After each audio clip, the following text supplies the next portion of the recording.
When you're drafting your fantasy team, do you ever wish you could handpick the best stars for your business team? If you're building your talent roster, you need Indeed. Indeed is the hiring platform where you can attract, interview, and hire all in one place. Don't spend hours on multiple job sites looking for candidates with the right skills when you can do it all with Indeed.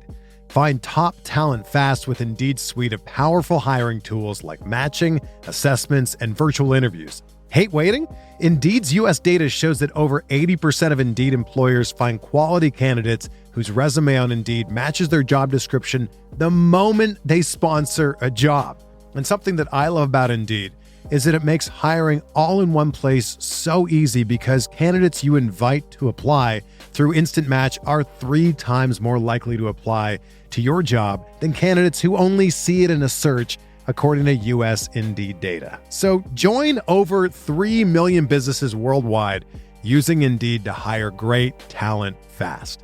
Indeed knows that when you're growing your own business, you need to make every dollar count. That's why with Indeed, you only pay for quality applications that match your must-have job requirements.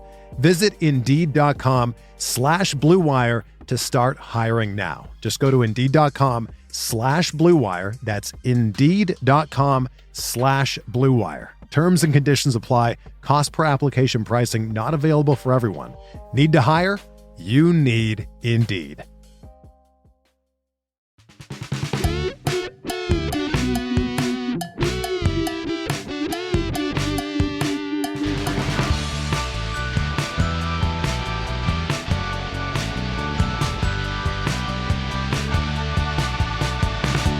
Hey, all cheaters, and welcome to the Always Cheating Fantasy Premier League podcast. My name is Tom. I'm here with Brandon. Brandon, how are you?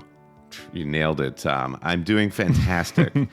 Obviously, you are not Josh. Josh is away on vacation. It's vacation season at Always Cheating, but I'm so blessed to have Tom Campbell from the Fantasy Football Fix, and you might also know him as @UtterlyTC on Twitter, where you went viral, Tom.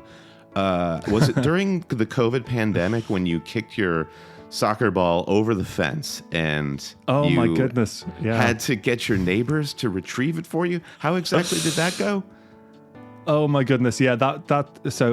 Look, Brandon, thank you so much for having me back on the show. I was so stoked when you reached out to me and said you wanted to get back in contact. So yeah, it's great to be back on the show. And you're right, that was a few years ago, and there was a tweet that got, I forget the number, but it was like hundreds of thousands of likes and retweets, and it was a situation whereby I'd kicked my new football during COVID times over the garden wall, which sort of speaks volumes to thy ability as a player, I guess. And my 8-year-old neighbor son had to retrieve that, but he was not in his garden at the time, so I had to ask his parents to retrieve the ball. And at the time, I was 36 years old. So, sure. Yeah, that was a tweet that did the rounds, and that's certainly made me more infamous than any of the content that I put out from an FPL perspective. But yes, it's cool. It's really great to be back with you, man. Really cool. I think you just painted the America-UK divide between the two of us, where I said you kicked your soccer ball over the fence in your backyard, and you said you accidentally put your football over your garden wall.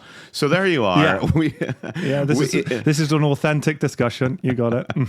We are really just minutes after the final whistle of Liverpool-Arsenal, which had, I think, us both sweating. We will talk a bit about our feelings about that match, because just IRL, it was a barn burner. Not a glorious match for fantasy returns, but we'll run through the action from game week 30. Tom, you played your wild card going into game week 30. Sure did, man. Yeah, I think you've going to have some interesting perspective in terms of looking to game week 32 and 34, or not.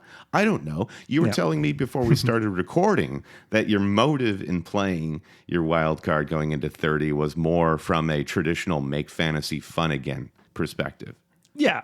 Look, I mean, I'm not saying it was completely influenced by the fact that I was coming on your show, but look, I've not had the greatest of seasons, Brandon, if I'm honest. I was sort of perennially treading water around sort of 400k for weeks on end, which is not where anybody wants to be who takes the game seriously. I would venture, kind of doing okay in some mini leagues, but not really with anything much to play.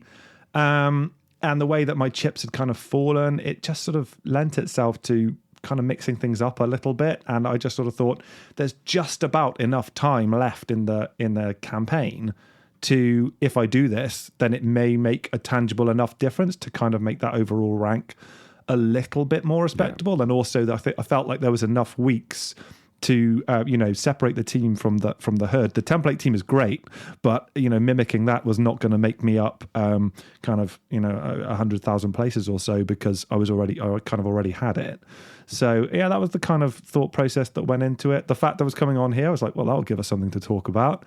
And your moniker that's been cool to run with, and we try and make fantasy football fun again. Yes.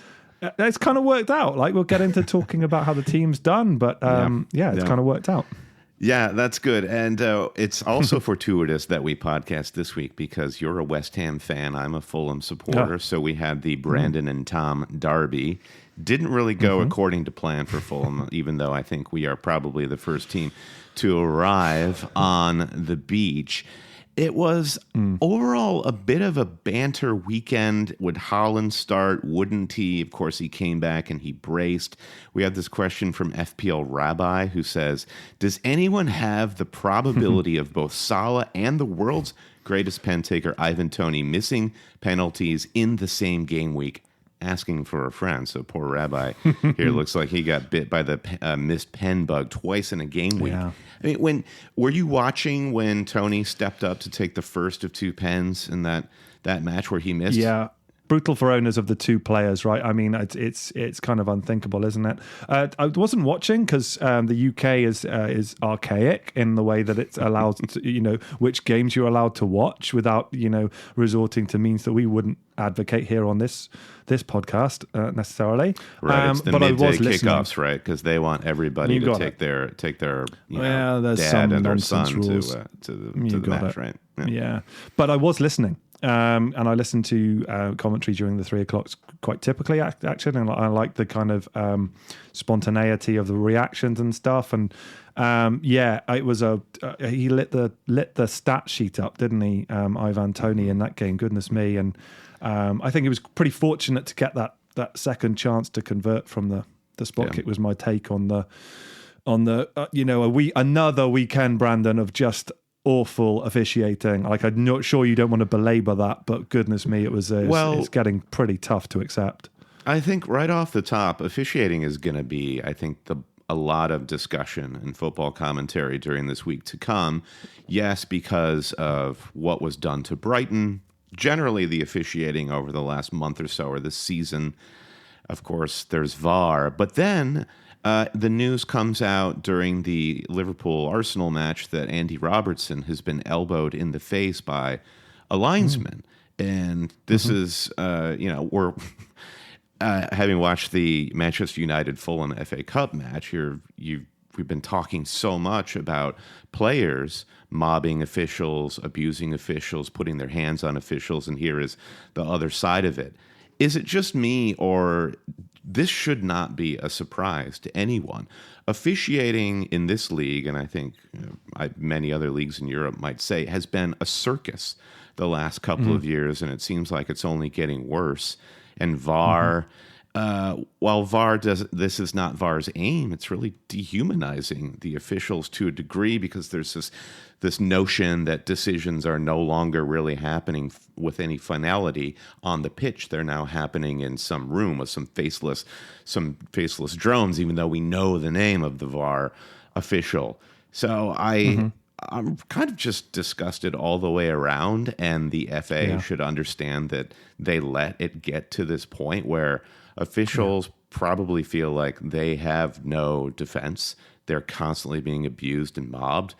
It was going to boil. It's been boiling over now. So I really don't know how to resolve it, though.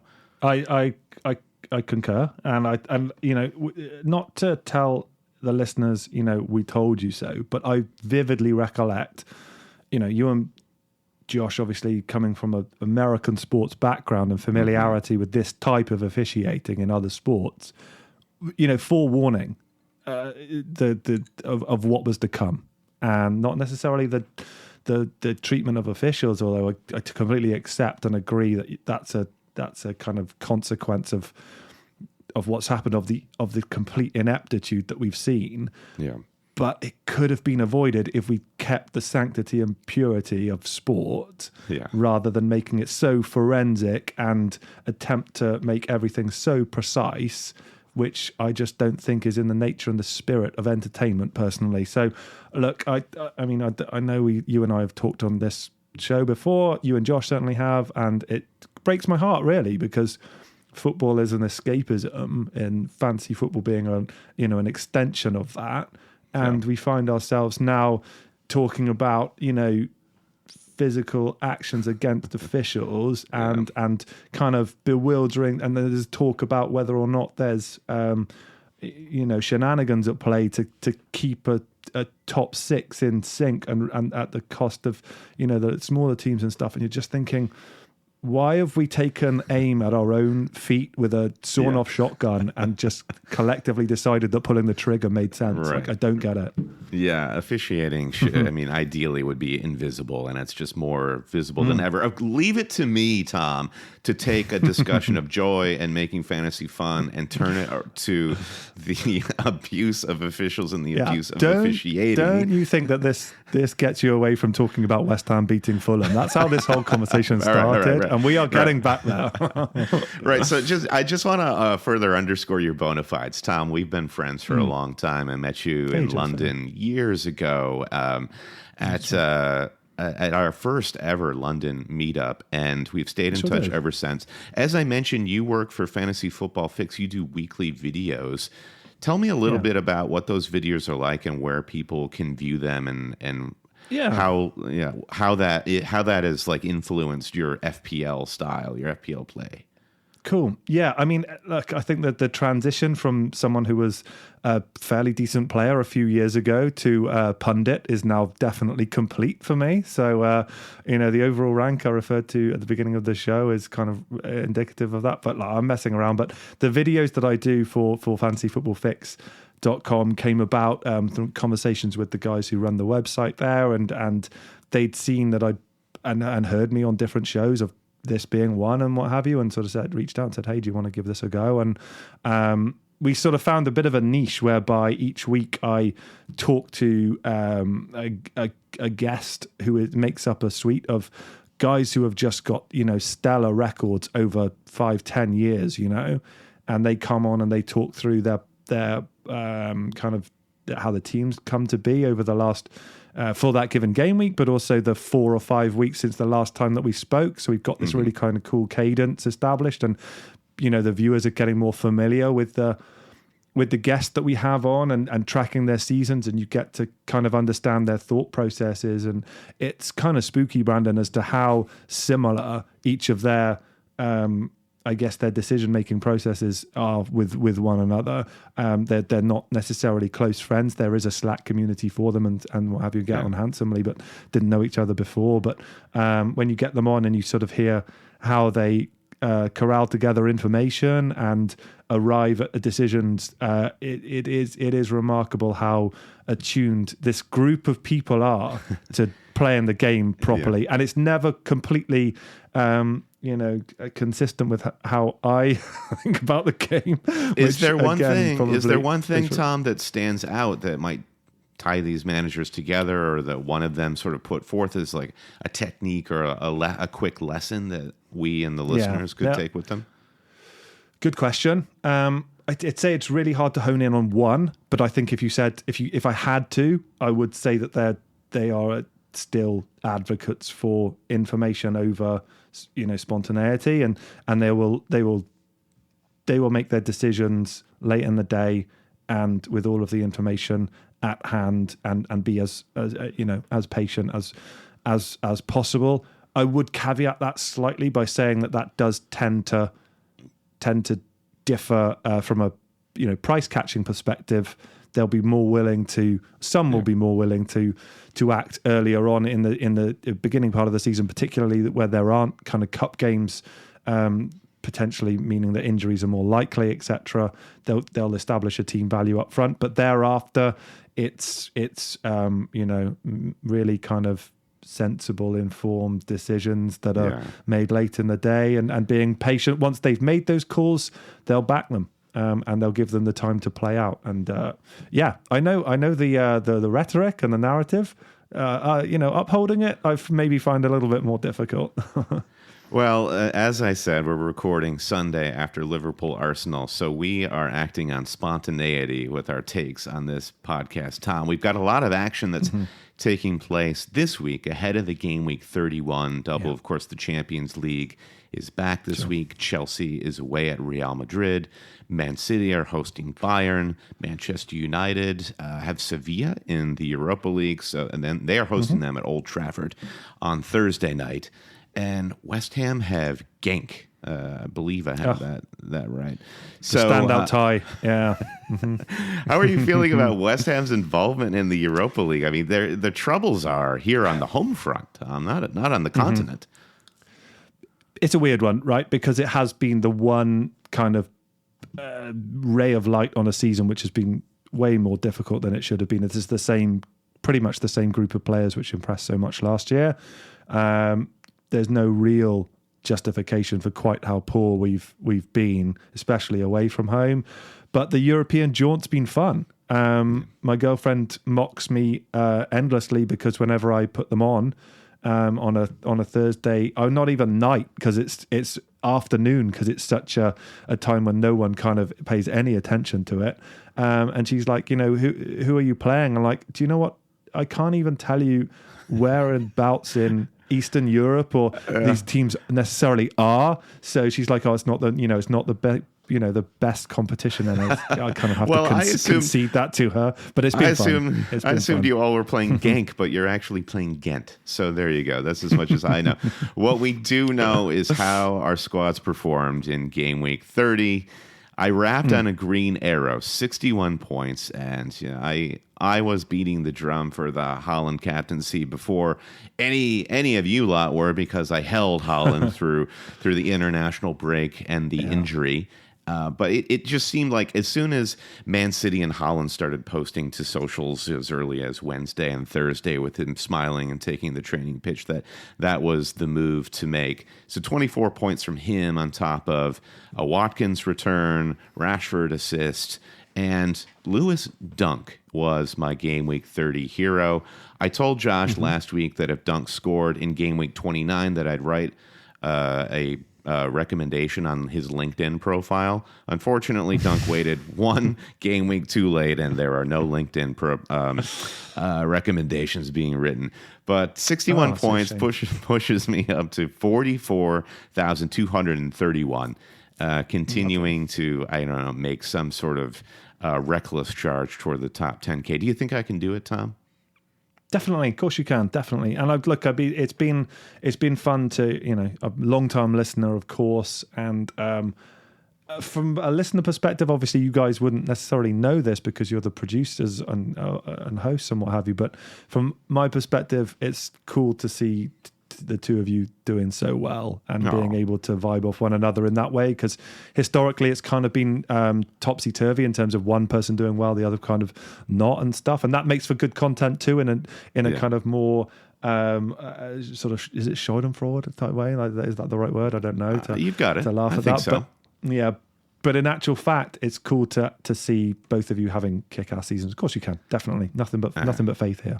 Yeah, I did put Zuma on the bench. I thought Fulham were gonna do more, but I have somewhere later in this episode, I want to talk a little bit about teams to target, because I think we learned a bit this weekend about whether teams are on the beach or whether they're just supremely hopeless. I don't know. Yeah. So let's turn the focus on Tom and your team, because as we mentioned, you played the wild card, which is super interesting because we've got two major hurdles to clear in the next 4 weeks. Game week 32, we've got blanks for some major teams, including Manchester City, Manchester United, and Brighton, as well as Chelsea. When you decided to play your wild card, it was kind of to jumpstart your season that was idling. Did you take the blanks in 32 or the doubles in 34 into account when you put the squad together? Sure.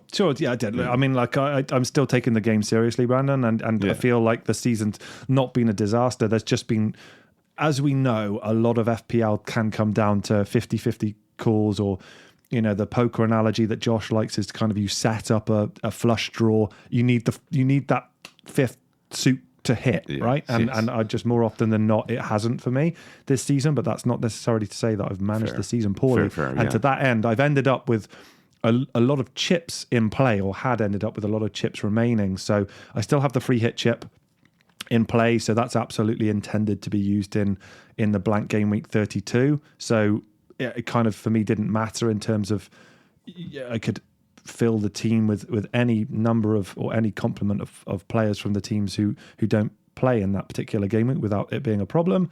And I also have a bench boost still in play as well, or still available. So I'll be targeting one of the doubles later down the season. But primarily, Brandon, so I've had a good wild card week. I've got 71 points this week. Nice. It's been a good return.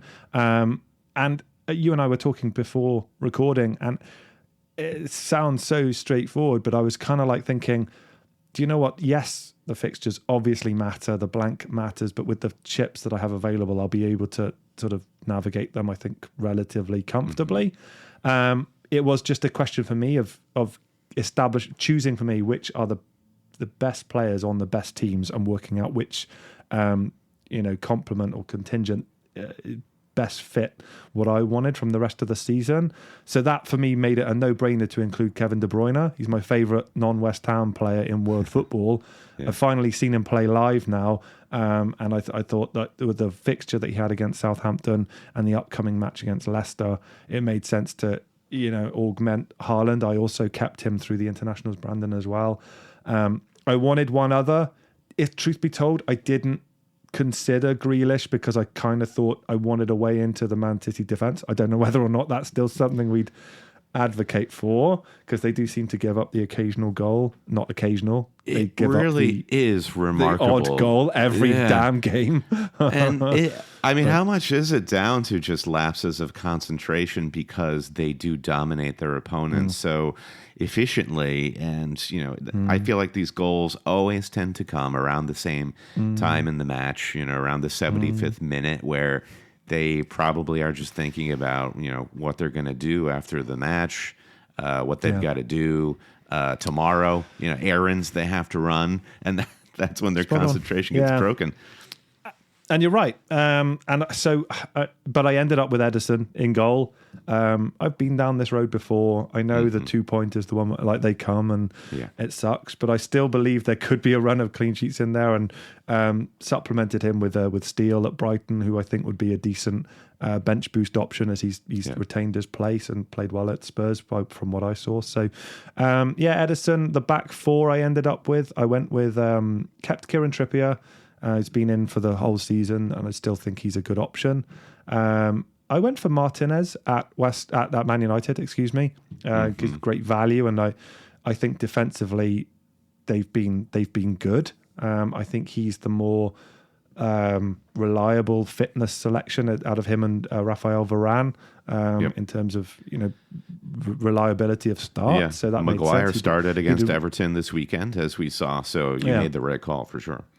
Yeah, and I don't think Ten Hag or any Man United fan would have been excited to see Harry Maguire back in the team. But I think as and when they do need to rotate the centre-backs, I think Martinez is probably more likely to keep his spot. So I went with him. Tyrone Mings is another player I kept. I liked his returns recently. He's sort of quietly been really effective. So and I'd recommend him down the stretch as well. Speaking of Harry Maguire, as an Englishman, would you say Mings should be over Maguire in the England squad? I mean, that's Sophie's choice, was it? I don't. The lesser of two evils, is that what you meant to say? Yeah, I mean, is that really something to celebrate? Being chosen over? I don't. I think if I had to pick one, goodness me, that I'd probably look to play. I'd definitely be looking to play like three at the back there, Lewis and make Dunk. sure that you included John Stones and as well. Okay, gotcha. I think I'm messing around really. Mings has done well under Emery. I don't particularly rate him. I think he's really he actually comes across really well off camera. He's really eloquent and kind of feel like he's quite attuned to what's going on and what the fans are thinking, and like broader than just Villa. Whereas I think Maguire comes across sometimes as a bit arrogant and a bit head in the clouds. Like it sort of talks about the profligate finishing when it's like, well, Harry, you've given up like three big chances at the back. Hypothetically speaking, if somebody like Maguire were to be vacationing in Greece and were to pull a "Do you know who I am?" with the cops, something like that, maybe. I don't know.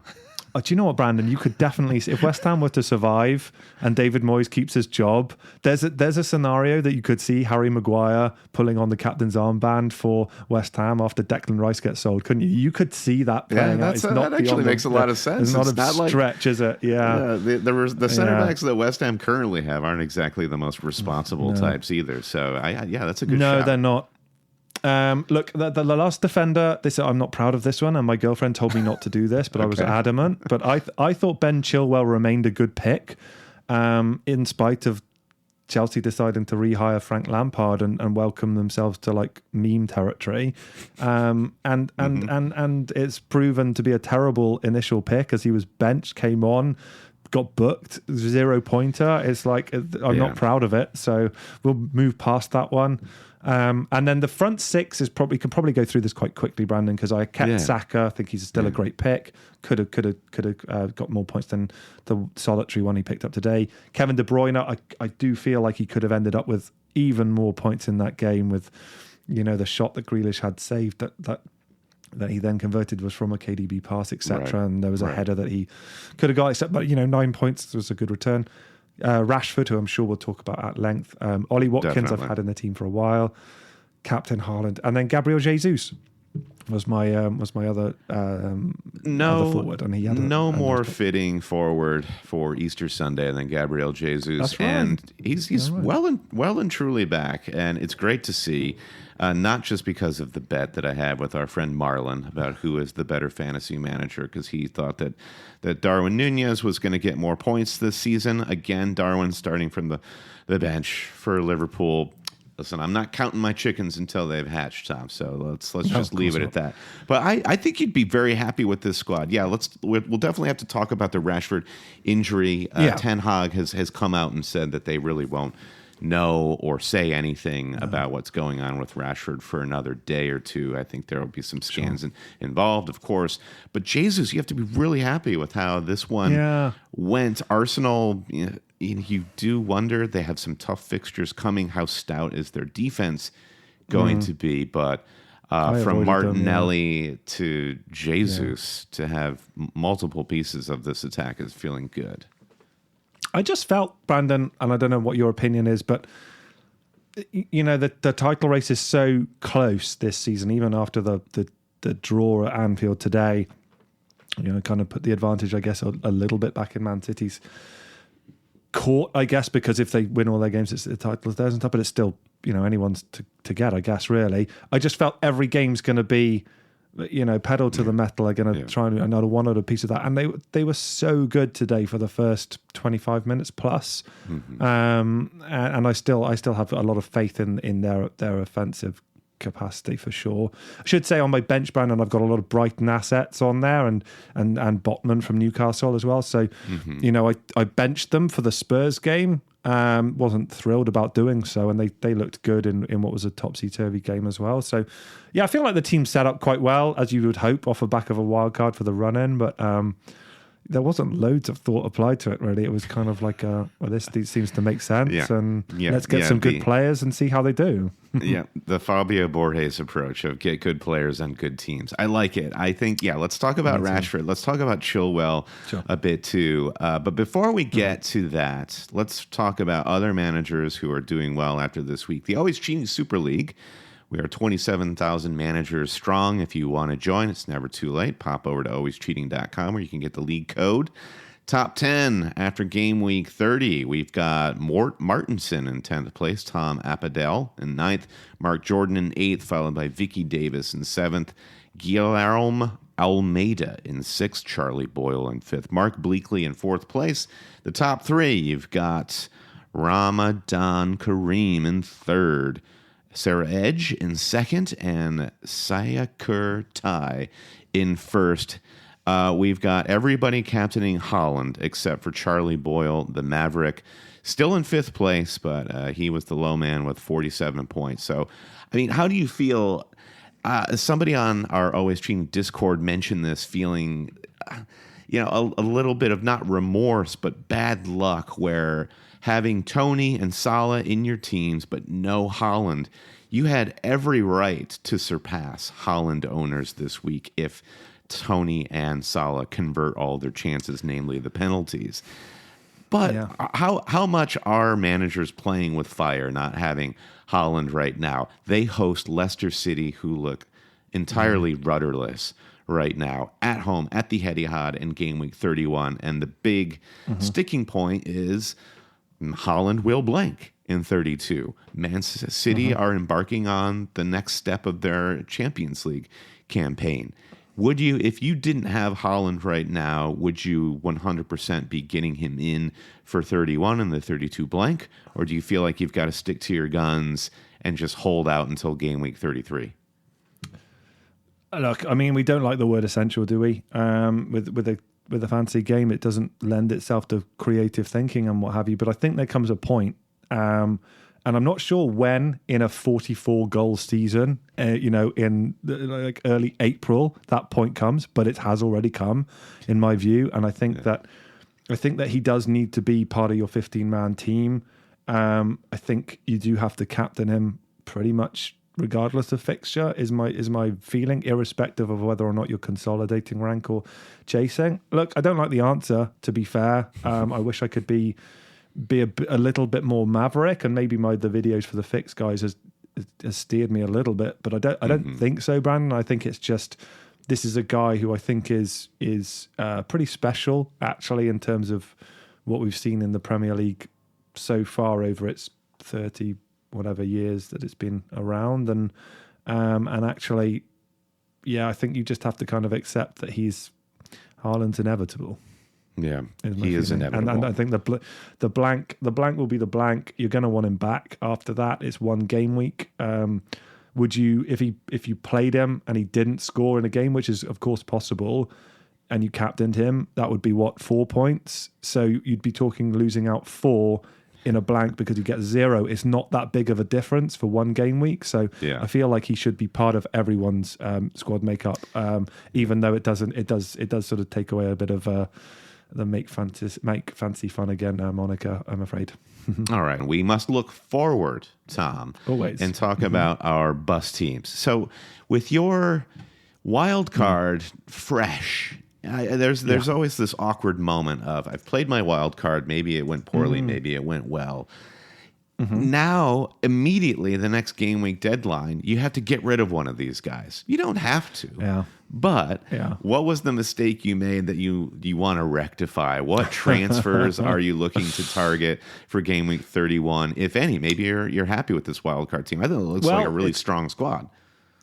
Yeah, I mean, you'd hope so, wouldn't you, off the back of a wildcard, Brandon? But I kind of wanted to cheat and be like, well, actually, I'm joining a podcast with somebody who talks FPL every week, at least once a week, normally twice a week, and is having a kick-ass season. So let's get his opinion on this. So I'm almost tempted to roll out the same 11 that I just walked through, but that would involve Ben Chilwell starting off the back of what I'm expecting to be a pretty humiliating game against Real Madrid in the Champions League. He might not even start this game, and playing a Brighton team who I just think are amazing. And I kind of want to start either and or both Solly March and Matoma, respectively, who would be playing against him. So Chilwell seems like I have to accept that my girlfriend was right, which causes me a problem. This is why this is why you and Mm-hmm. her will be very successful. You have good communication skills. You're not afraid to compromise or tell each other when you're right or wrong. That's good. That's healthy.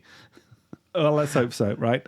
So it's whether or not because obviously plan is to free hit 32. So to me, it doesn't make sense to hold a transfer because I'd be free hitting in 32 anyway.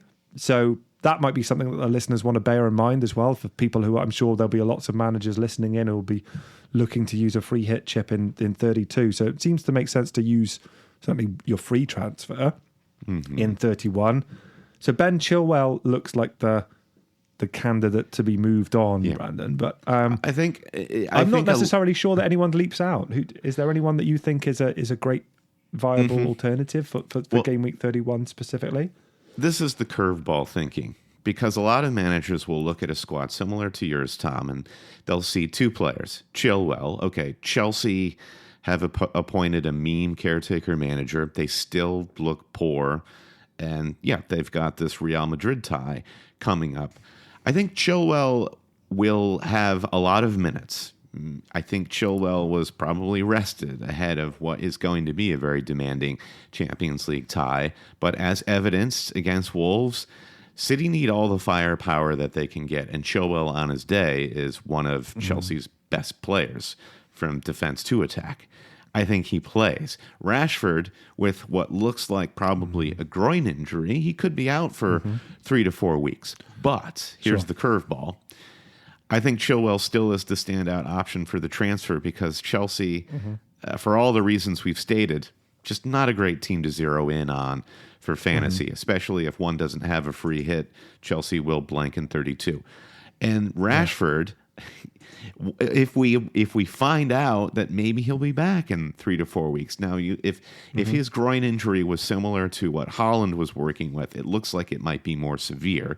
But Haaland was out for 3 to 4 weeks, and that included an international break. Rashford might be fit for Manchester United's double in game week 34. He could serve your team in the future, and your team is so strong with guaranteed starters that I think you can bench Rashford and carry him for a few weeks until we know more. So I'm with you. I think Chilwell out is the way to go. The one caveat here is one of my feelings coming out of this game week is Arsenal's attack from Jesus to pick a midfielder still feels like a really great way to go.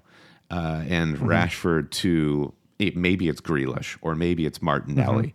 That's a high upside pick. I think whoever you bring in to replace Chilwell would be a lower ceiling. So I like it, man, and it's good thoughts, Brandon, as well. And you mentioned you had Marcus Rashford as well, and I'm sure we'll come on to your bus team in a moment. But that it's such a problem with the glut of fixtures Man United have had.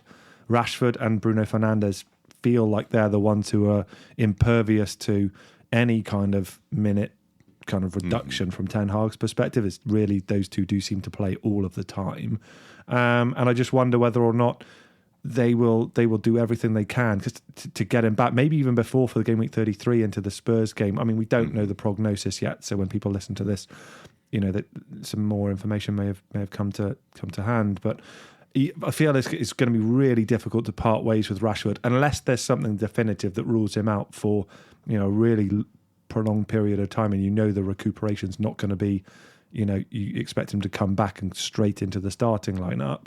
Then I think you'd be more inclined to sell him then. But I'm really hoping I can hold him because I do feel like he's been such great value. I've got a lot of money tied up in him as well. I'd prefer to keep him if I could.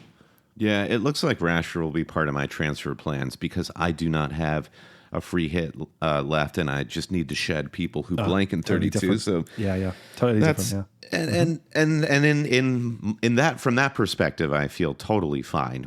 I will lose 0.4, I think, on Rashford. It will cost me an extra 0.4 to buy him back, but that is not really the end of the world in the grand scheme of things. Nope. I rolled my transfer for game week 30, so I've got 2 frees to play with. I have exact money. The plan before the Rashford injury was Kepa to Alisson, and then I would turn Luke Shaw into Ben White, the Arsenal defender. And that would sort me out. I'd then have a starting keeper for 32 and another starting defender. But now I get the sense from what Ten Hag is saying in the press conference and certain fan quadrants of the internet that Luke Shaw seems likely that he'll be back before Rashford would be. So maybe I hold Rashford. He's the one guy that I hold through the blank, or I end up still selling him. But Gabriel Martinelli coming in for Rashford still allows me to do the Kepa to Alisson goalkeeper transfer.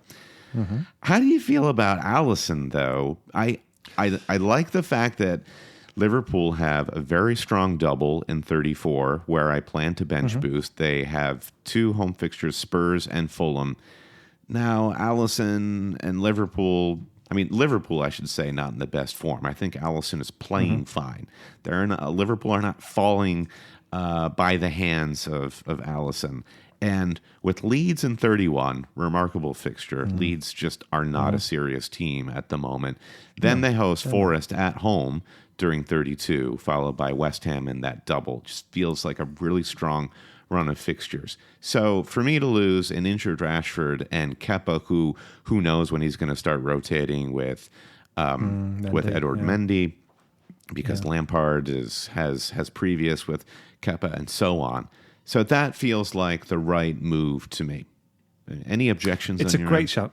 Yeah. No, well, objections probably too strong, Brandon. But look, when I was putting my team together, unsurprisingly, Liverpool players were seriously recommended on the different algorithms and predictive models and what have you. And that's not to shoot them down completely, but I've just lost a bit of faith in them as a collective unit over the course of the season. Now, I don't know how seminal a moment that Xhaka, Trent Alexander-Arnold altercation will be in the title run-in and in the course of Liverpool season, but it might be significant. Prior to that, I didn't think there was any kind of spark from Liverpool at all. Subsequent to that, they played a lot better and stuff. But interesting. I certainly wouldn't be targeting them or looking to them defensively at the moment. I thought for some of the game they were pretty woeful defensively, and not for the first time in that game. Alisson is probably a bit of an exception because he's not part of the back four, as he's kind of his own entity, I guess, as a goalkeeper. So I don't hate that, and he'll continue to do a good job. But I do think he'll have work to do in the fixtures, even though they are, as you say, particularly 31 and 32. I think we'll give them a game, we being West Ham in 33, but Leeds away and Nottingham Forest at home are about as good as you could get right now. So it's based on my read. I don't like them as a collective.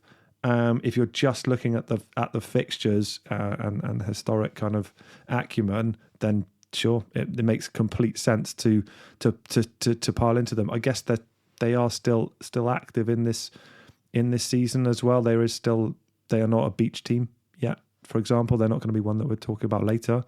I've just, as I say, Brandon, I've just kind of lost a bit of faith in them which feels unthinkable. If you'd said that to me at the beginning of the season, that this would be a conversation I'd be having to you in April, I wouldn't have believed you, Yeah. But that's where I am personally. You also just said there's that none in my wildcard team, right? I see 0 Liverpool players in your wild card. You did just say that you think West Ham is going to give Liverpool a game. I'm going to remember that. Yeah. You may be right. Yeah, I think so. You may be right. We'll see. We'll see. We tend to do okay at home, so and I think they're at ours. Yeah, I think they are at our patch. So yeah, it's normally like a year that I come on the show, so hopefully you will have forgotten by then, or West Ham won't be in the league, so it won't be a topic of conversation anyway. Yeah. Well. On that note, I think that's a good place to leave our bus teams. We're both captaining Haaland. You don't even need to say anything. For sure. With that just on that, Brandon, I did wonder. For people who have the triple captaincy chip at hand, which I don't imagine will be many at this stage of the season with the doubles that have gone on so far. And I know that there are doubles to come. I would not hate an Erling Haaland triple captaincy for that Leicester game in game week 31. I know it's a bit, against the grain to say, use that chip in a non-double, but I mean, how much have they worked out for us over the course of the last 3 or 4 years since that chip's been in play? I would suggest not often. Leicester are terrible at the moment. They made Bournemouth look good, and that takes some doing. I think I wouldn't hate that, particularly if you're chasing. Yeah, and I guess City do have a double in 34 where they have Fulham and West Ham. So maybe you want to consider that for bettering your odds. But often, these chips are down to strike while the iron is hot. Strike when the players have the fitness and the form. So it could be that's a tasty double. I didn't realize. It's probably more sensible. I like your mode of thinking. And if you like everybody's mode of thinking on the Always Cheating podcast and you want to thank us for what me and Tom and Josh do every week, feel free to join us as a supporter on our Patreon pod. That's patreon.com/alwayscheating. Lots of different tiers where you can support and get FPL content in return, like access to our Discord server or an extra ad-free podcast every week, usually happening Thursday night right up against the game week deadline after midweek fixtures have played, and we've got more information. And a special thanks to our newest supporters, Guy Schaefer and Julian Douglas. Again, that's patreon.com/alwayscheating. We're going to take a quick break, and Tom and I will be back to preview game week 31, talk more about Rashford, Liverpool, Manchester City, what are we doing with Arsenal, and more. Getting the exposure to grow your small wedding business can be difficult. With millions of engaged couples using The Knot to plan their weddings and find vendors, advertising on our sites will connect you with more couples than anywhere else online. Meet engaged couples where they're already searching for vendors like you. And let us deliver leads to help you grow your business. Visit vendors.thenot.com/podcast to sign up today. Mention code podcast15 during your free onboarding session for 15% off your first month. All right, Tom and I are back, and we're going to preview game week 31, which begins Saturday morning with Aston Villa Newcastle. And both of these teams are in screaming form. You mentioned Unai Emery earlier, Tom, and this Villa team, including Ollie Watkins, just absolutely undeniable at this point. Defense looks good. Emi Martinez, post-World Cup, he was able to capture and bottle that Qatar magic, and he's been getting a lot of fantasy returns, lots of save points, lots of bonus. And then there you have Newcastle. I think Newcastle had a tough fixture against Brentford, and we would all predict that always going to the G-Tech the last couple of years is tough. The fact that Newcastle were just really getting blitzkrieged, let's say that. Newcastle were getting blitzed in that first half, and credit to Newcastle for wrestling control of the match back, and then they did have some good fortune in Tony taking the first bad pen of his life. But as a way into game week 31, give me your early prediction on Aston Villa Newcastle. What do you think we're going to see here? Yeah. Well, I think what we're going to see is a game between two very informed sides, and I'm super looking forward to it. I suspect that it's a very FPL relevant. There's certainly no pure watch territory being explored here, is it? I mean, particularly if you've been fortunate enough to own Ollie Watkins for a little while, which I'm sure a lot of people do. I think there's a tale of forwards here, Brandon, because Newcastle, Eddie Howe made a tactical switch. I believe it was at halftime in the Brentford game, and actually decided to kick it old school with two forwards, which is not something we see often. Yeah, and it worked, right? It was cool to see Isak and Callum Wilson, coexist on the same pitch together, and show that can work with the press with Gordon, helping out on the flank as well. So, look, a really tough game to call. I don't think I would be saying to anyone to avoid playing their FPL assets as as a consequence of that, I think I'd probably be tempted to lean into the uncertainty and say this could go either way. There could be offensive points for either team. There could be defensive points from either team, because I do think it's going to be super close. So I would be tempted to play your assets with free abandon. You know, how about you? How do you see it going? I'm in complete agreement. I think that's a good way of framing it. Is it's going to be a good game and not one that you should try to prematurely predict by way of your fantasy team, because you'll end up basically going half measures, like Walter White says in Breaking Bad, there should be no half measures. You're either all in or you're not in at all. And I agree, this could be like a 2-0 Villa, or it could be a 2-0 Newcastle. In all likelihood, it's probably a 2-1 in either way, but we roll the dice with our fantasy team. So right now on my bus team, I've got double Newcastle defense, mostly for the lackluster nature of the rest of my bench. Zuma's not going to play against Arsenal in fantasy wise. Shaw injured, and I'm gonna play Dunk against Chelsea. So yeah, that is a really fun kickoff for game week 31, which leads us into the rest of the weekend. I think the marquee match is there are really no marquee matches as far as the Premier League not for the 3 o'clock is concerned. Well, at Chelsea Brighton, but at this point, I'm not sure how you feel about Brighton's challenge for the top 4. Is this just sort of like a short man trying to act taller than they actually are?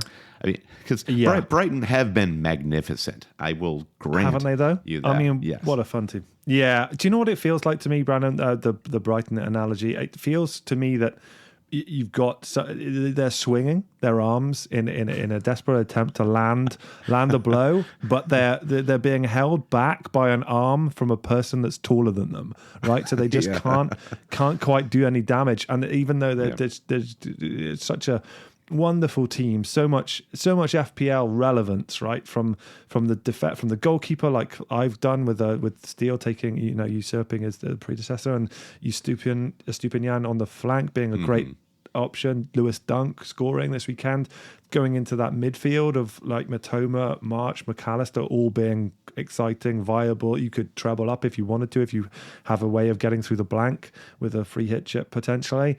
And then even up front, you've got the promise of Ferguson as well. Like they are making fantasy fun again, right? Yes, so totally. I'm not going to be making the same mistake of benching those players in the run-in if I can possibly avoid it. So I think they should be celebrated and should be trusted. I think they've earned the trust to get a starting berth in FPL managers' teams, and I see no reason why Chelsea, off the back of a Champions League game and appointing Frank Lampard, who was fired by them, and a defeat to Wolves in which they mustered one shot on target, to be a game to contradict that steer. So I'd be pretty positive on Brighton's outlook in that game, and I do agree it's the standout of the 3 o'clock slate of fixtures. I know we've got the Man City Leicester game rounding off the Saturday action as well, which we're expecting. You'd expect huge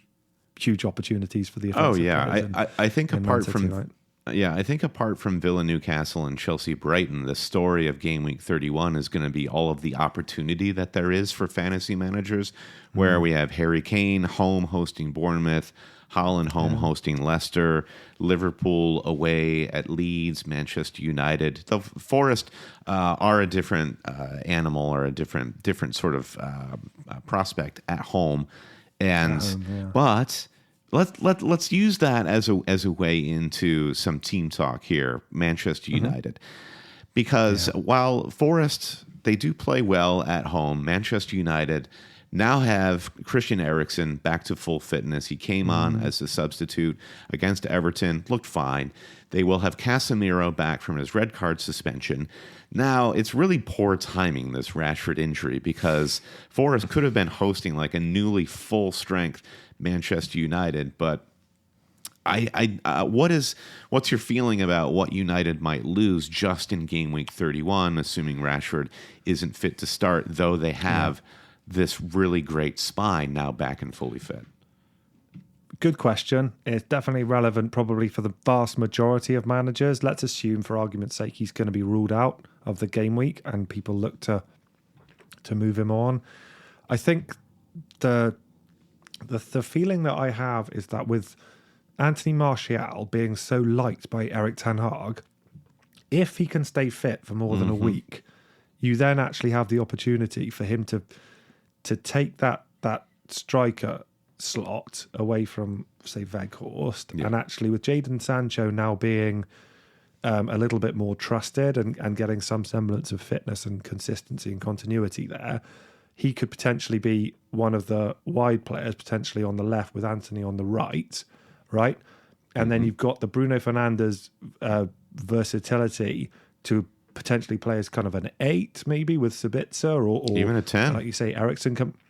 Well, the 10 is where you would historically have put him, but he played so well playing deeper in the last game. It's going to be fascinating to see how Ten Hag sets that midfield up with Eriksen returning. I'm sure Casemiro, the moment he comes back in, will be the 6, and will sit in front of the back 4 and do a sterling job there, as he always does.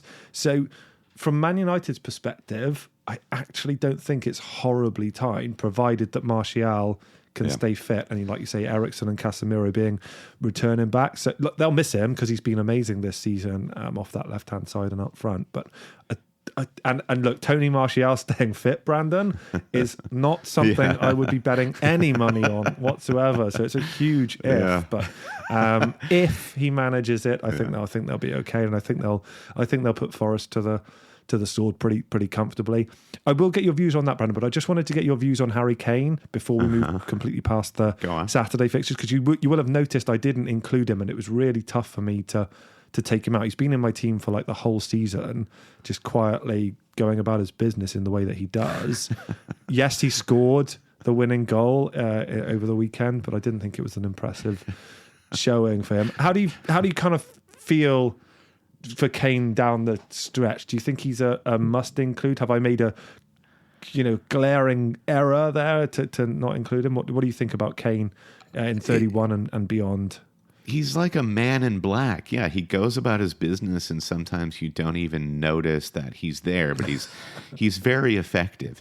And the story of Kane's season is obviously his consistency, but then the argument that it's hard to not have a bias argument when it comes to Kane this season, because he is so expensive versus what you get. So if you don't have Harry Kane, you would say, well, he's too expensive for having such a low ceiling.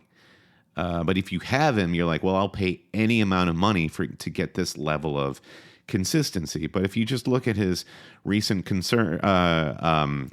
recent returns, he's in the last 5 matches, he's scored, out of his last 6 matches, he's scored 6 goals, but he's only had 1 match in which he's had double-digit returns. So it's the age-old, is this guy even captainable?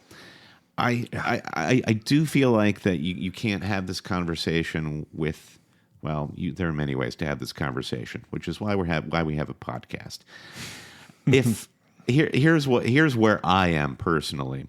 If Liverpool didn't have a game week 32 fixture that was good and a decent double in 34, then I would jettison Salah, bring in Martinelli, some other cheaper high ceiling midfielder, and get Harry Kane in for Ivan Toney or Ollie Watkins. I would do that for sure. You'd do it. Given my commitment to future points, as always, you know how I love not real points but future points. It's like I work on in some sort of futures market down in the financial district or something. I'm buying and selling points. We work on promises. Yeah, we work on the promise of points here at Always Cheating. Yeah, I'm just not going to have Kane. That's not because I don't want him, but for you, Tom, was it a matter of, like, similarly with the case that you made for Liverpool? You look at Spurs. I was talking to our friend Dan O'Connor, Chancellor Dan, who is a massive Spurs supporter and season ticket holder, and he is just like, I can't stand watching my team. It is like a weekly punishment.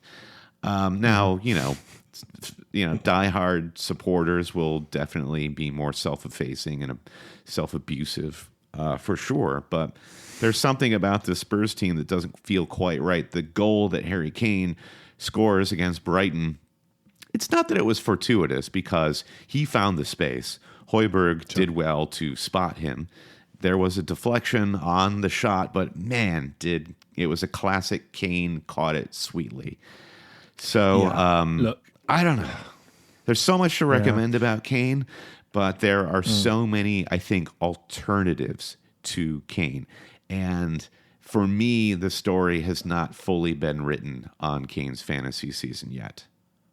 Okay, that makes complete sense, and I guess it's interesting because when you reflect back on the season, from like talking FPL players, the temptation is to say, oh, he averaged, on a good season 5.5 points per game, whatever it might be, and that would be, consistent with somebody being, praising what they'd achieved.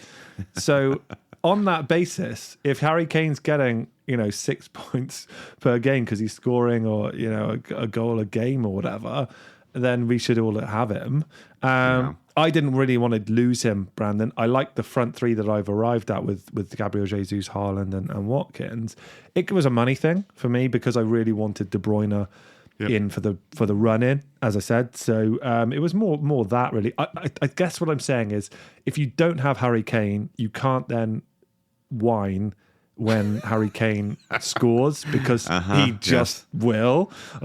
So I didn't feel too bad when he scored, and I agree with your assessment on the goal itself. But a one goal in a home game against a good Brighton team was probably about what I would have expected from Kane. So I guess in a roundabout way, we're both sort of saying if you make your bed without Harry Kane in there, then you have to accept there's going to be some pain down the run in, I guess. So that's it. If you want a premium midfielder, then you can only have Haaland up front. And I think with your KDB dilemma and not that it's a dilemma, and my Salah gambit, there's an interesting discussion to be had. Let's talk about Manchester City in a moment. But just before we move away from Manchester United, I wanted to do a quick buy, sell, hold on two Manchester United FPL relevant players, and Luke Shaw and Bruno Fernandes. So we're now debating, is Bruno going to stick with sort of a quasi 8 position, or with Casemiro and Eriksen back in the squad, can Bruno push farther up and be 10 and maybe be even more intimately involved in the attack? If you owned Bruno right now, would you be thinking of selling him ahead of this game week 31 fixture against Nottingham Forest? No, it's a hold for me, Brandon. I think he played magnificently well in the Everton game, in that sort of slightly deeper lying role. I think he's sort of showed different facets of his game. They don't necessarily lend themselves to FPL points, unfortunately, for owners. But it's not to say that his involvement in the game it was completely redundant from that perspective, because there was still a really decent headed chance that I recollect as well.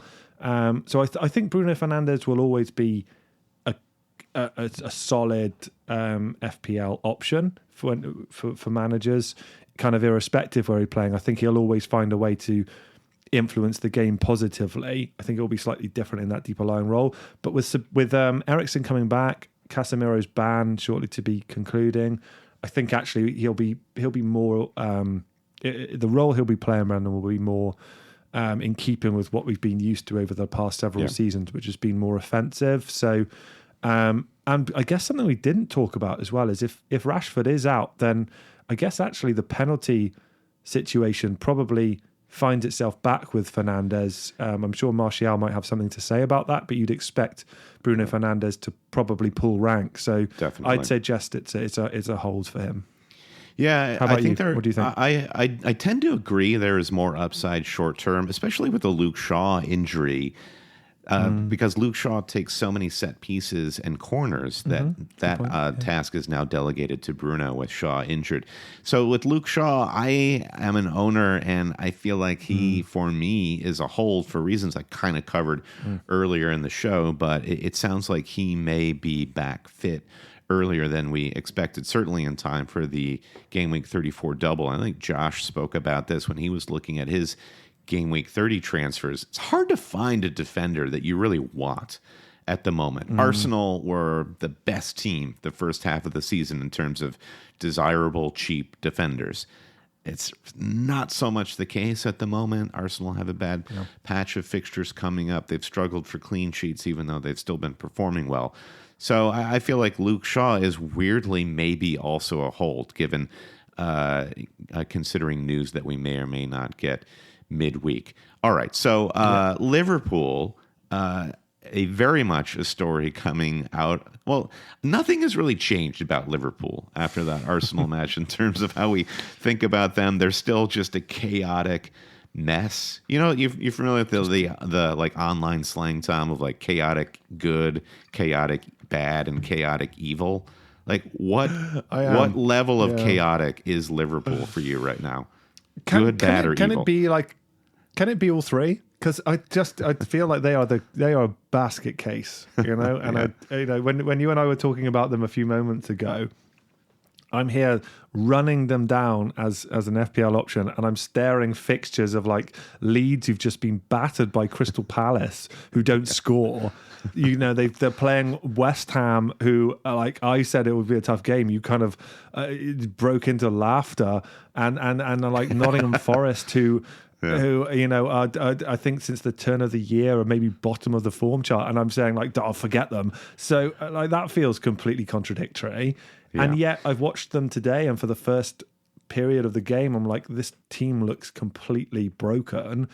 Then they turned it around, and Trent playing in this kind of central midfield or like inside right-hand channel role still looks really effective attacking, and yet can't defend. And like Jordan Henderson was playing off the front, and like I feel like chaos embodies them, Brandon. So I think if you're a manager who likes having an element of the unknown and the kind of the fun aspect, then it's one for the punters, isn't it? Why not?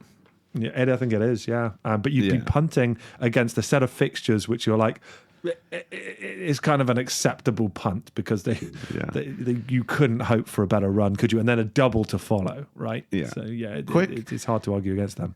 Quick sidebar. This will be like Tom and Brandon's fair play to you segment of the podcast with Crystal Palace. Crystal Palace bring in Hodgson. They won 2 on the bounce.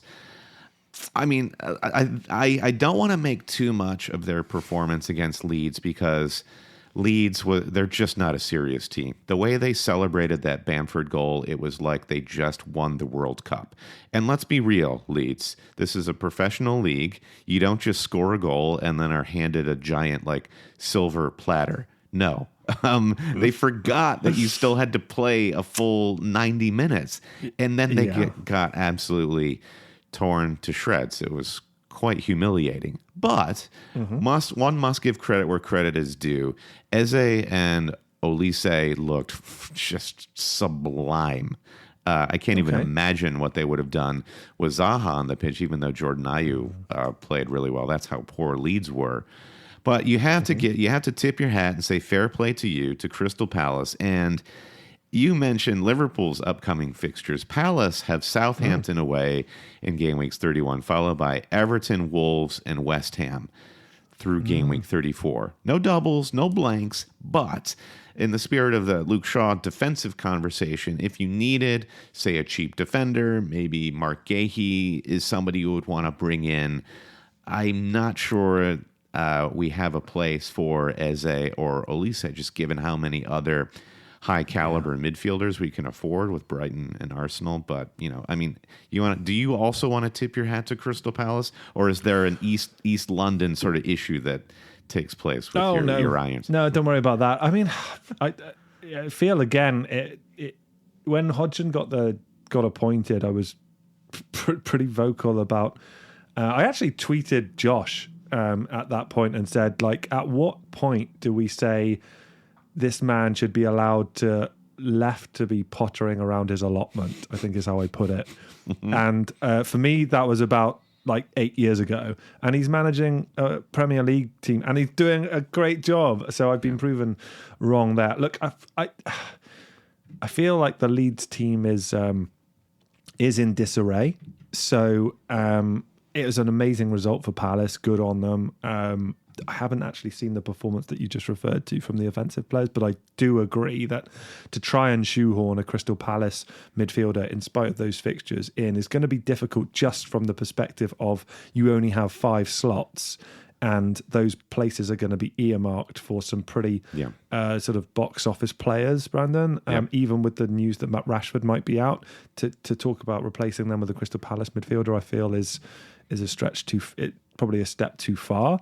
Defensively, though, we mentioned that we're struggling, looking around for options. There aren't any teams who are looking like particularly watertight, so I don't hate that one. I'd probably spend some time and invest some time in doing some analysis into who look the best offensively of that defensive contingent. I don't necessarily know who that is, which is not great content for a podcast, but you're good, Tom. That would probably be my advice. I fell in love with Joachim Andersen during his loan spell at Fulham, but Gahey got the goal today. But both center backs, I think, are pretty quality and worthy for a look. So the Rashford injury, it's not going to be Palace midfielders who fill in for him if you look to get rid. This brings us to Manchester City, who are in the form of their season at the moment, and leading that charge is Jack Grealish. So, Tom, I totally respect. I'm a fellow admirer of Kevin De Bruyne, and I wish I could have him in my fantasy squad forever. Wonderful player to watch. But Grealish is taking that mantle from De Bruyne, and in terms amazing, of doesn't he, his secured minutes, his sort of talismanic status, and now he's actually got the fantasy returns to boot. Would you consider getting rid of De Bruyne? Okay, so you've just given me a very watertight case for Harry Kane. Would you consider moving De Bruyne to Grealish in order to fit Harry Kane into your front line?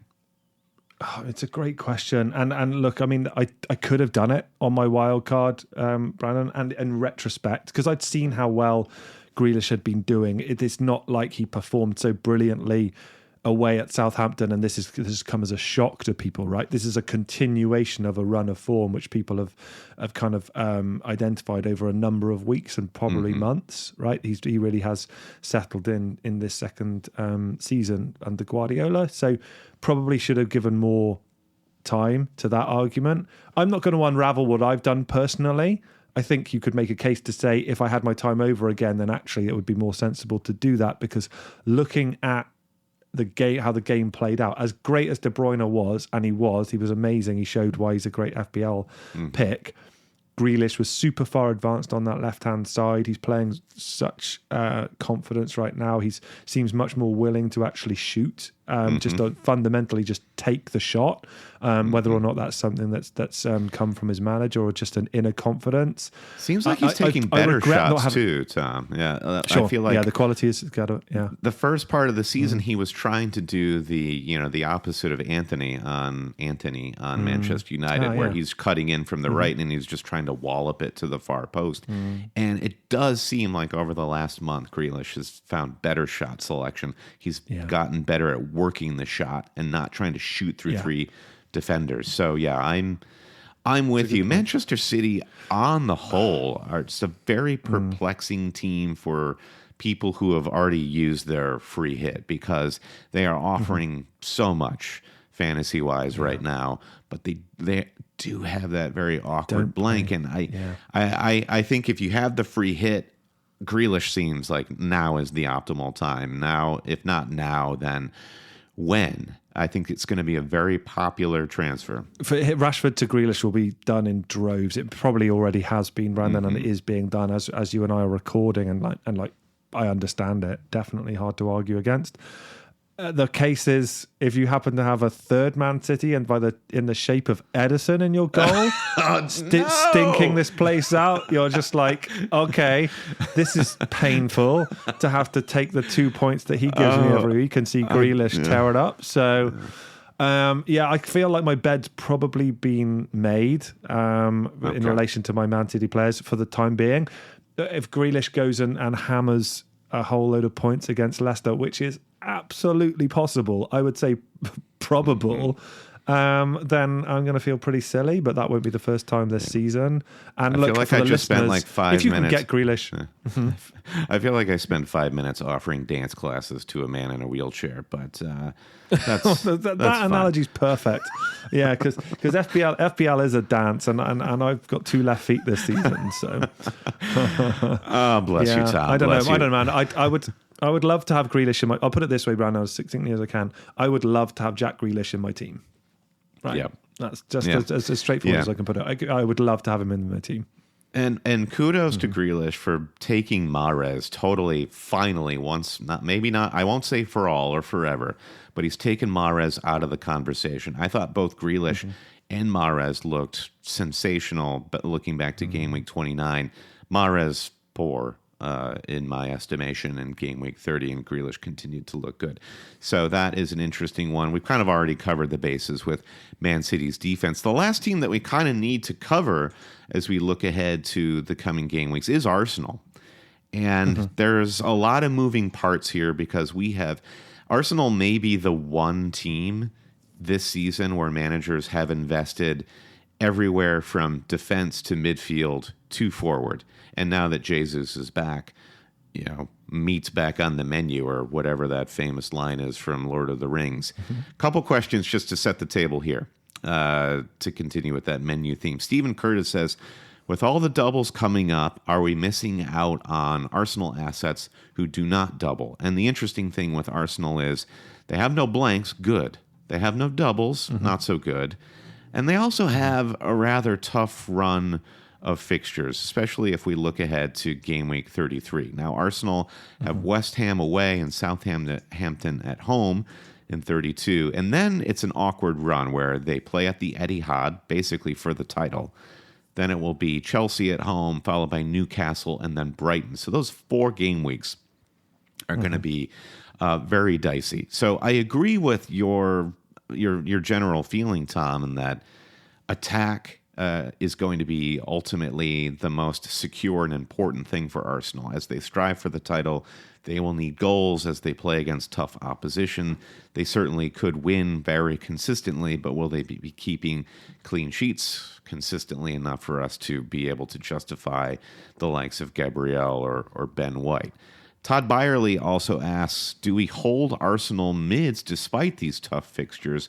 I've had Martinelli all season and see no reason to drop him. He's delivering, and he's a fun differential pick at this point. Somehow, I mean, watching that Liverpool-Arsenal match, everything that Arsenal was doing with their attack seemed to be running through Martinelli. Saka didn't have an especially great game, though he did create the space, I think, that led to that Martinelli opening goal.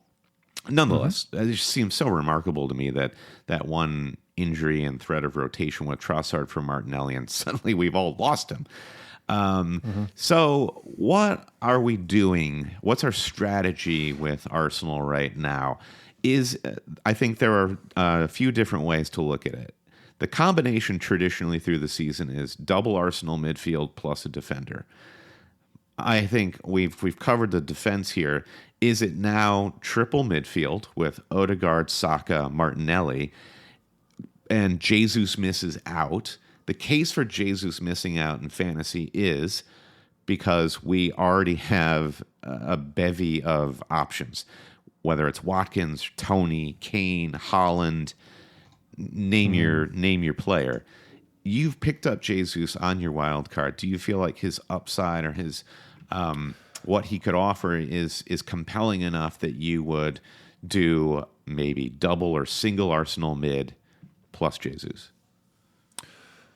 So I think history's probably told me, Brandon, that when you get to this stage of the season, the sensible play and the play that I would be recommending is to not jettison all of the players who are competing for the title.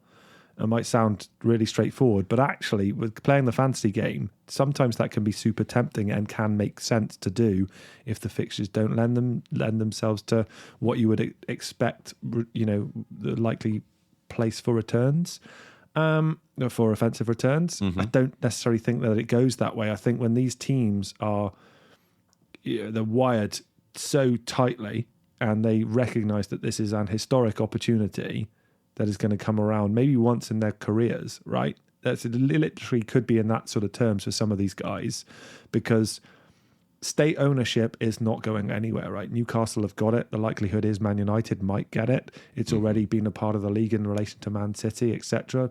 Liverpool could come back and become the force that they have been over the recent times.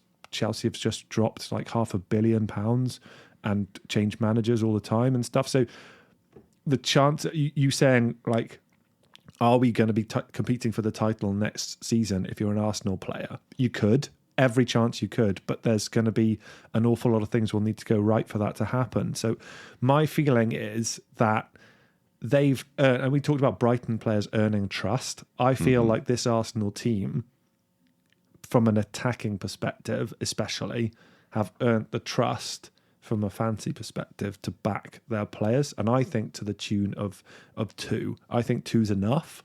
I think that's the sweet spot. I think 1 minimum, I would be very uncomfortable, and I wouldn't be happy seeing a team with no Arsenal players in their team at all. No one wants to see you unhappy, Tom. Well, if they followed my season, then they would have done. But and as a hammer, you spend a lot of time. It's baked into your DNA at this point. Yeah, sort of battling that and being able to mask it.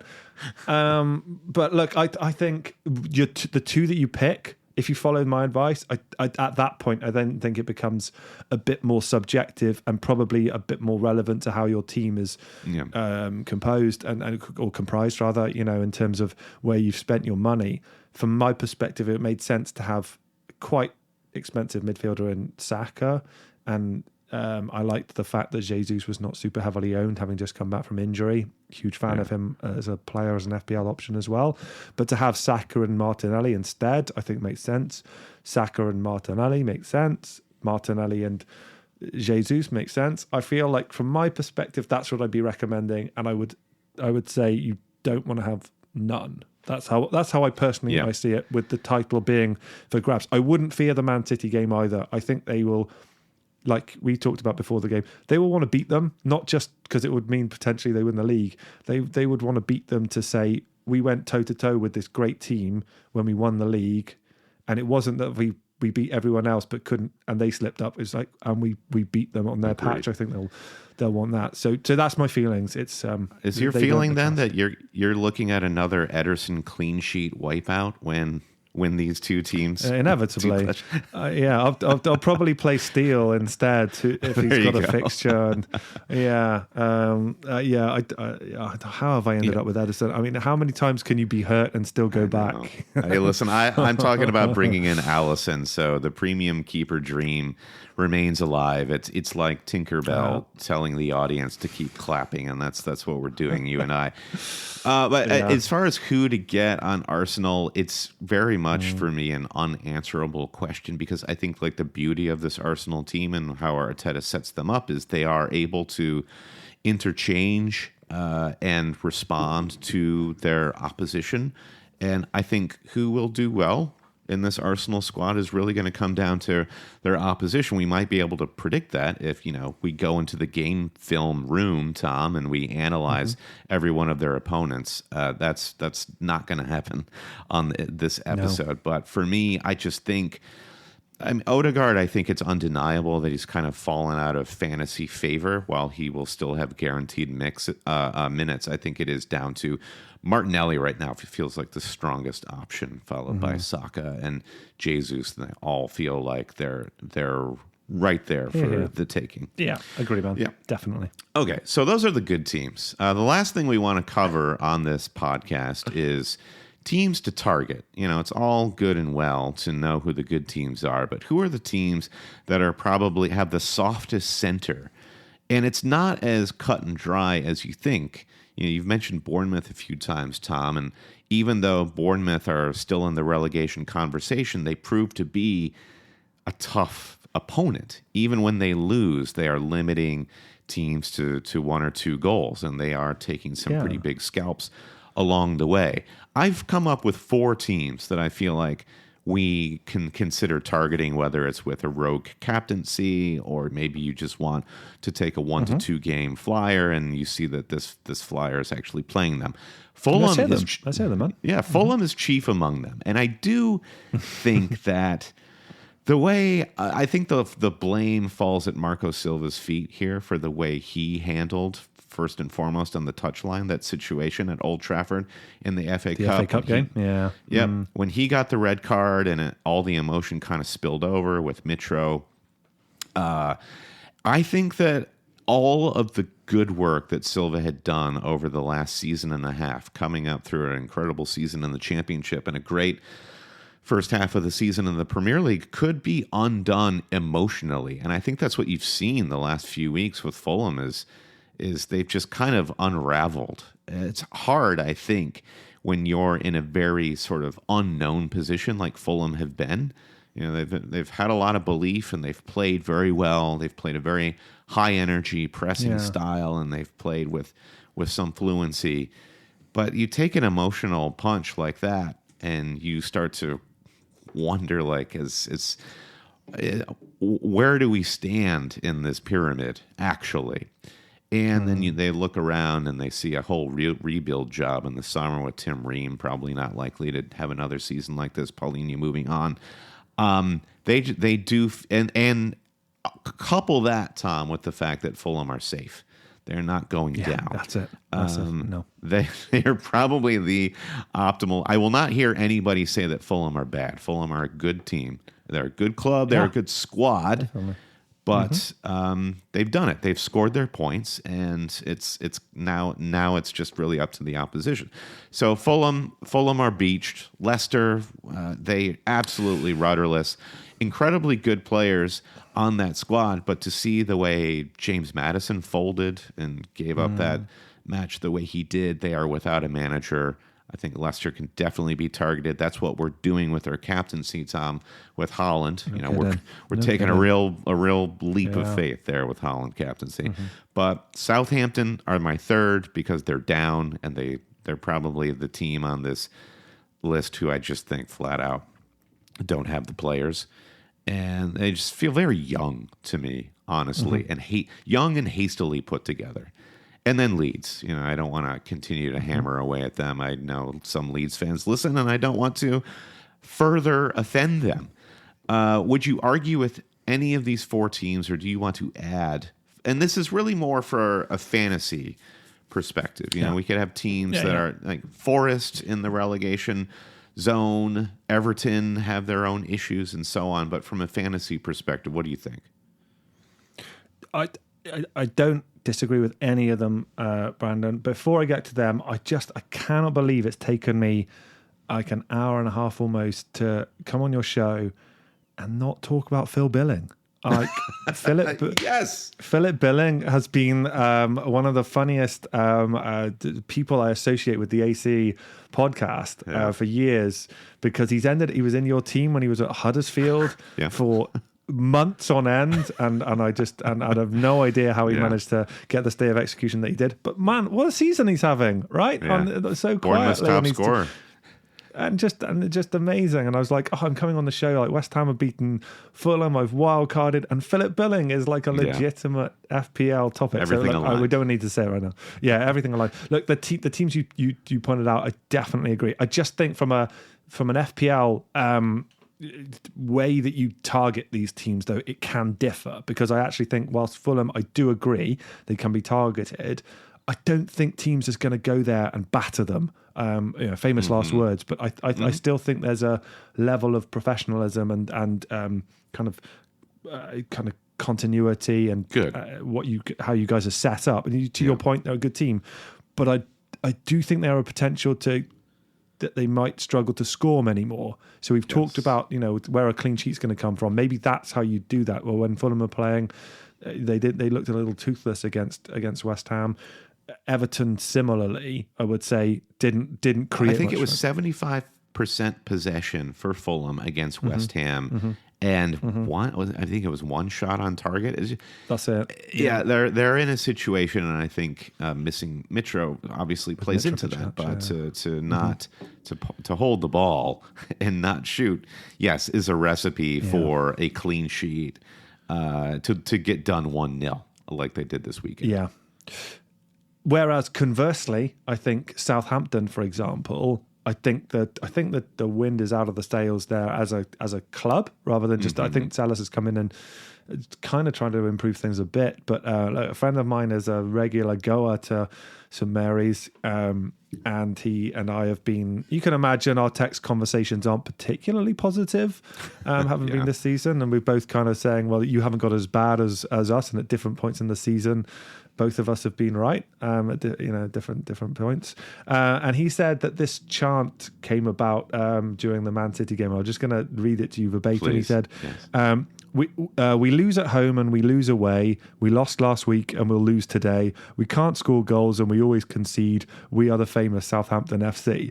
And if that's being chanted by your own fans en masse in a home game, I feel like you're pretty safe in saying that they are a team that you can target. So, no, I like your selection. That's better than any Excel pivot table that we could ever present from the data corner. That chant is really the only analysis that you needed. Wholeheartedly agree. And what better way to end a podcast that is titled after a chant? Same old Arsenal, always cheating. Southampton, long may ye reign, even in the championship. Sometimes it's okay to go down. Sometimes you have to do that to become serious again. Tom Campbell, who you can find at UtterlyTC on Twitter, doing weekly videos for Fantasy Football Fix with some of the best managers in the game. Tom, you're a great friend, a great football mind, and I so appreciate your time coming on the pod. Any last words, anything else you need to plug or get off your chest? Oh, no, man, nothing to plug, just sincere gratitude and thanks to you for inviting me back, Brandon. Always love hanging out. And it's really nice of you to mention the videos that I do. I always link them in my Twitter bio. So if people want to come and give me a follow and hang out with me there, then that would be cool too. But, until next time, hopefully West Ham will still be a topic of conversation next time I come on next season. And even if they're not, I'll still be happy to join. Yeah. All right. Yeah. Good deal. All right. Yeah. And if you want to support the pod, again, go to patreon.com/alwayscheating. And at the top tier of Patreon, we like to thank our producers, Mike DePietro, Trevor Ingerson, our buddy Chris Howell, Bob Kuhn, James Haaland, Dave Wegner, Lodahl, Nick Wright, Lazaros Janos, Jesse Halstead, Bruce Kerr, Brian Chin, Blair Jacobson, Todd Byerly, Dan Parsons at FPL Merch, Kerry Swanson, Jefferson Turner, Buffalo Wild Mings, Francis Moore, Sam Shower, Caleb Robbie, Velger, Paulson Kruger, Alex Holcomb, James Keatley, The Saint, Bob Fox, Craig Jackson, Thomas Andre, Shalin F. Kadakia, Paul Herzig, Heath Cram, Thomas Tislov, and Noah and Louise. Rate, review, subscribe to the Always Cheating podcast wherever you get your podcast, even YouTube. You can subscribe on YouTube now. To get the audio versions, follow us on Twitter at HailCheaters, wherever you get your social media. All this information and more is at alwayscheating.com. And let's take us out as you brought us in, Tom. Give us a big, strong Poku forever, and I will say Mbakani forever as well. Poku forever!